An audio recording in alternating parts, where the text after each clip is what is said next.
Friends இன்னைக்கு பாத்தீங்கன்னா வந்து ஸ்விஃப்ட் வந்திருக்கு. ஸ்விஃப்ட் வந்து மாடல் பாத்தீங்கன்னா வந்து 2010 மாடல். இது கோட் பண்ற பிரைஸ் பாத்தீங்கன்னா வந்து 2,30,000 ரூபாய்.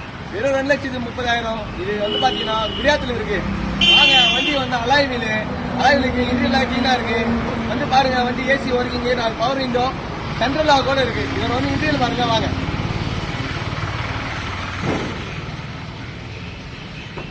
இன்டீரியர்லாம் பாத்தீங்கன்னா கிளீனா இருக்கும்.